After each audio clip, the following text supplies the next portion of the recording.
Salut à tous et bienvenue sur VE 974. Je suis ravi de vous accueillir aujourd'hui pour le test du Hyundai Kona 64 kWh.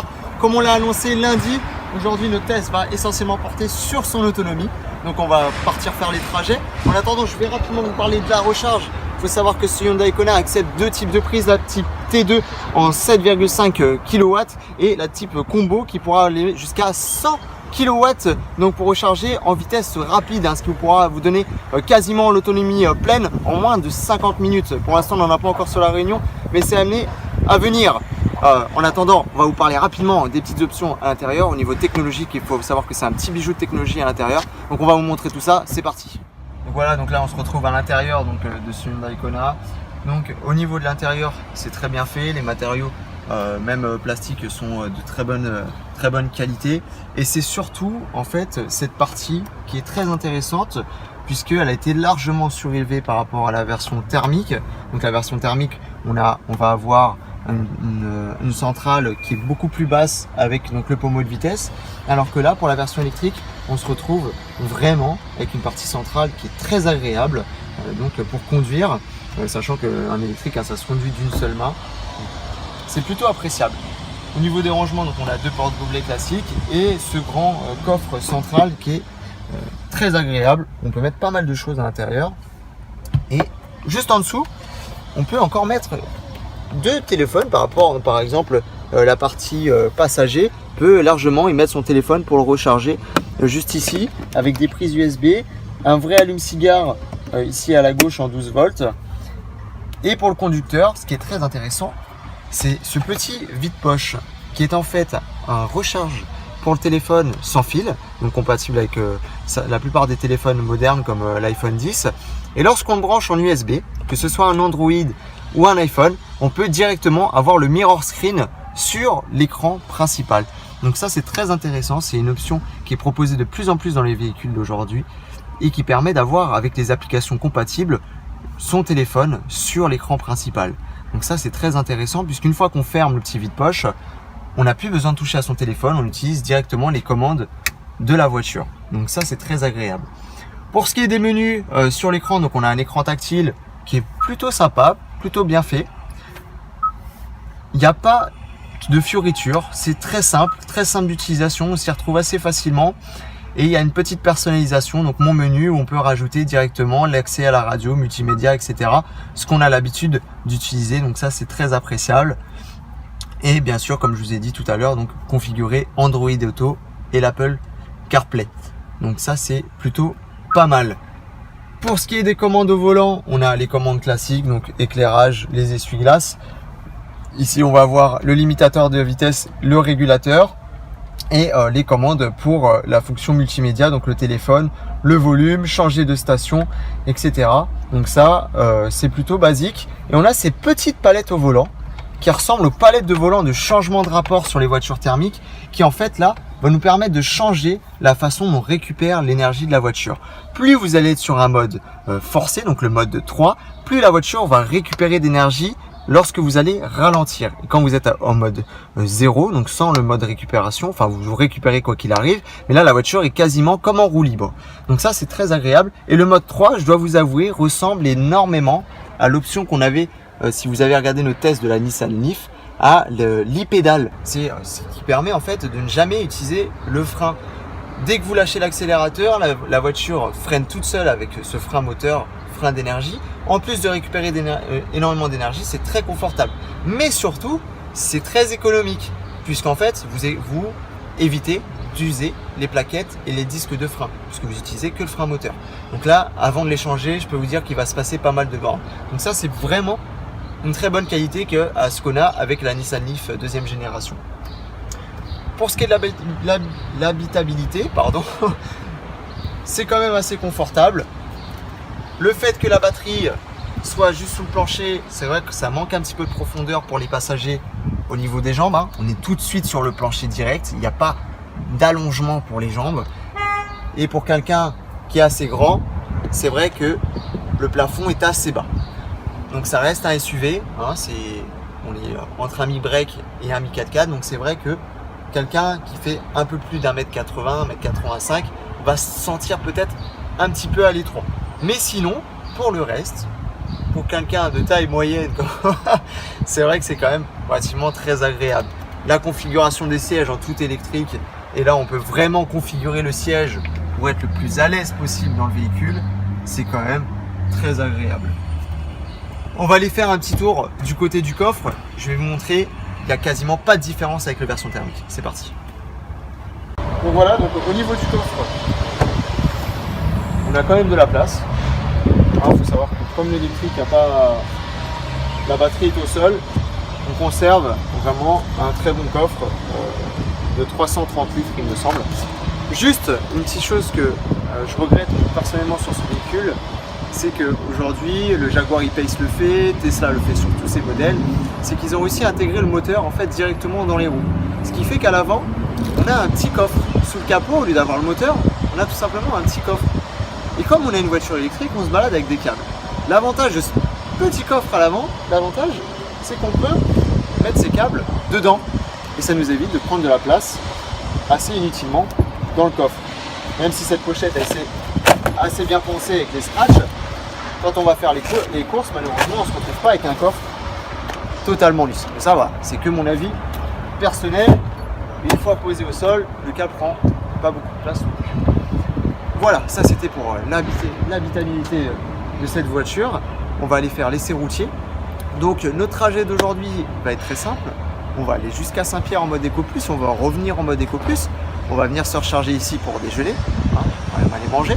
Et ensuite on va refaire le même trajet, aller-retour, mais en mode sport. Le mode Eco Plus, je vais conduire de façon totalement allégée, très souple, comme quelqu'un fait très attention au fait qu'il roule avec un véhicule électrique. A l'inverse, avec le mode sport, je vais avoir des accélérations brutales à chaque intersection, faire plaisir quand même avec le véhicule, parce que c'est quand même un véhicule de 204 chevaux, et aller aux limitations de vitesse maximum, jusqu'à 110 tout le long de la route des Tamarins, même en montée. Donc ce qui va nous permettre justement d'avoir cette autonomie moyenne, et c'est ce qu'on recherche. Allez, on prend la route, c'est parti. Donc juste avant de partir, je vous montre rapidement. Donc on part avec 84% d'autonomie.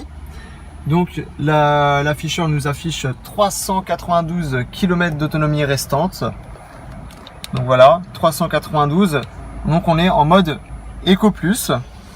Et on va aller justement voir si on peut atteindre ces 392 km d'autonomie. Sachant que si on se met en mode sport, l'autonomie va largement différencier. Puisque là, en fait, il nous affiche 376 km d'autonomie restante. Donc déjà, ça donne déjà tout de suite un calcul, un pré-calcul de l'autonomie en fonction du mode de conduite.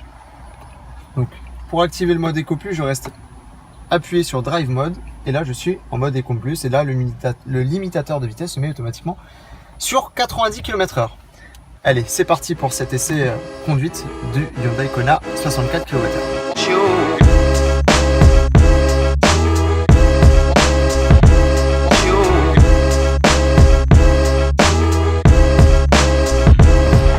Donc petit bilan après mi-parcours, parce qu'on est parti à l'extrême nord de l'île de Saint-Denis, on arrive ici à l'extrême sud, donc on est sur le port de Saint-Pierre. On a fait exactement 91 km, ce qui représentait seulement 14% de la consommation de la voiture. Je ne sais pas si vous imaginez un petit peu, ça voudrait dire que si on reste sur la même conduite qu'on a eu là, donc en mode Eco Plus, on pourrait faire 3 allers-retours complets Saint-Denis, Saint-Pierre sans avoir à recharger et il resterait même encore de la batterie.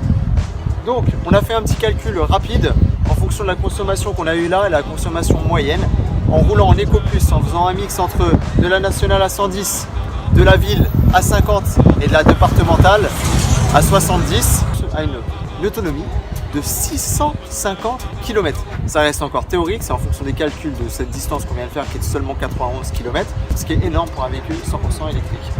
Maintenant, ce qu'on va faire, c'est qu'on va repartir de Saint-Pierre, donc du port de Saint-Pierre qui est ici. On va aller directement sur Saint-Denis, direction Saint-Denis, par l'est. Donc on va aller prendre un peu plus de route de montagne, ce qui devrait dépasser par contre là les 14% entre Saint-Pierre et Saint-Denis, puisque là on va avoir beaucoup plus d'accélération à faire en sortie de pont. Allez, c'est parti, on se retrouve à Saint-Denis.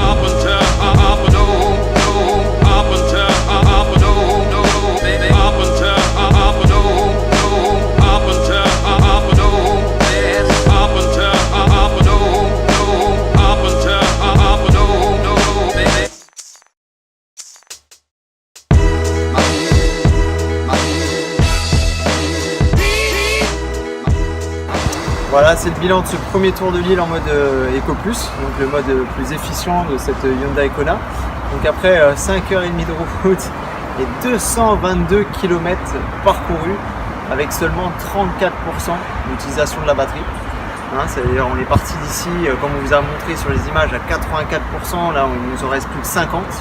Donc on a fait exactement 34%, 222 km, ce qui est énorme. En niveau confort de conduite, on est quand même plutôt à l'aise, à part le cadreur qui est quand même assez grand, qui fait un peu plus d'1m90, même en siège passager, reculé à fond, etc.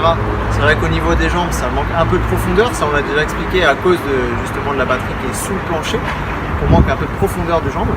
Mais sinon, dans l'ensemble, en tout cas moi en tant que conducteur, j'étais vraiment très à l'aise. Le siège se règle tellement de façon personnalisée qu'on se sent vraiment bien et on peut faire vraiment beaucoup de routes.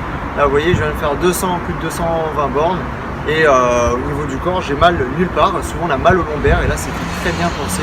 On peut régler vraiment l'intensité du gonflage, je sais pas si c'est un gonflage, en tout cas ça vient durcir au niveau des lombaires, ce qui permet d'être vraiment droit pendant tout le long de la route. Pour le reste, c'est vraiment une voiture très haute technologie. On regrette un petit peu le fait qu'il n'y ait pas l'option de suivi de ligne. Il y a un peu l'autopilote de chez Hyundai. Il ne sera pas importé à La Réunion, hein, puisque c'est considéré comme le marché africain, un peu comme la Nissan Leaf si vous avez pu regarder notre essai du mois de juin. Il n'y a pas ce suivi de ligne avec le régulateur intelligent qui permet de garder ses distances avec le véhicule d'en face. Mis à part ça, le mode Eco Plus est quand même relativement très confortable.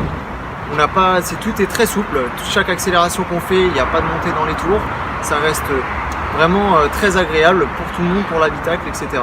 Et avec des suspensions assez molles quand même, malgré certaines routes en piteux état, on était quand même très à l'aise dans la voiture. Voilà, demain on va faire donc demain matin, puisque là peut-être cette nuit, c'est encore à décider, à faire le deuxième tour de l'île en mode sport. Donc cette fois-ci, on utilisera toutes les capacités du moteur de mon 200 chevaux et on essaiera de voir combien de kilomètres on a fait avec le pourcentage restant. Voilà, je vous retrouve tout à l'heure pour le bilan avec le mode sport. C'est parti.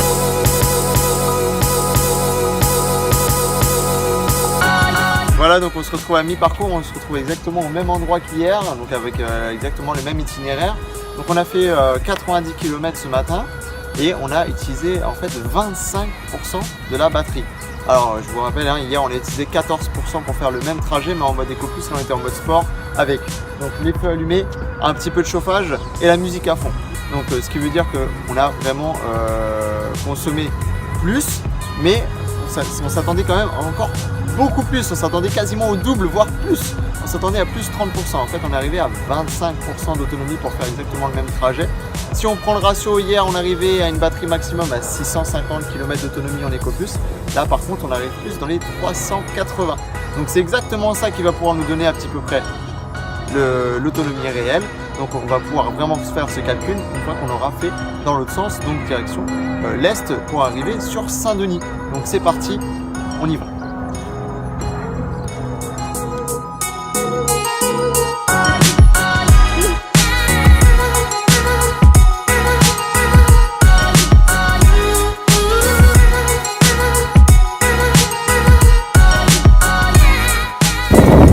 Voilà, on a terminé donc le deuxième tour, donc notre test complet du Hyundai Kona 64 km est maintenant terminé.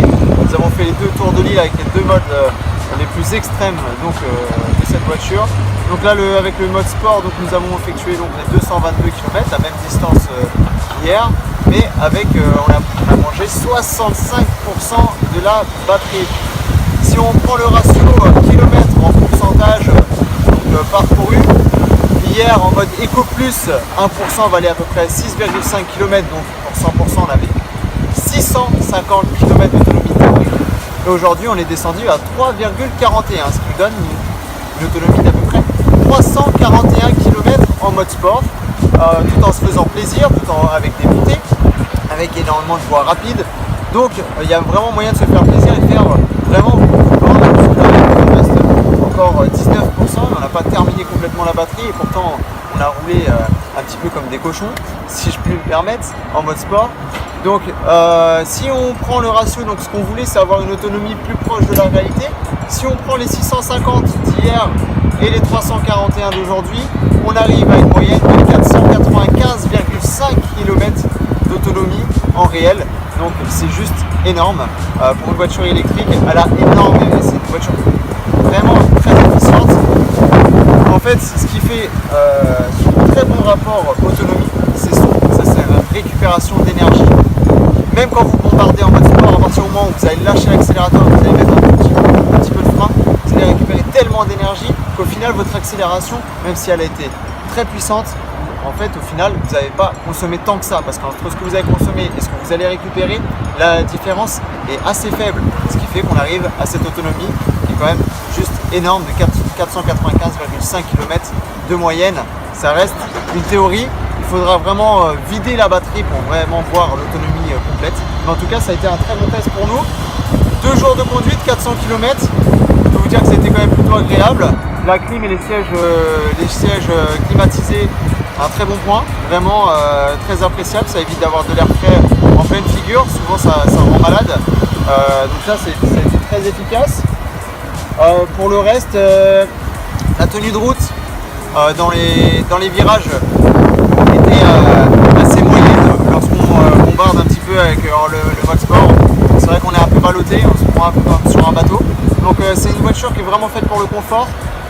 On peut bombarder un petit peu avec, mais voilà, faire de la route de la montagne en essayant de rouler assez fort, c'est vraiment pas fait pour ça. Mais sinon, voilà, j'ai pas mal au dos, j'ai mal quelque part.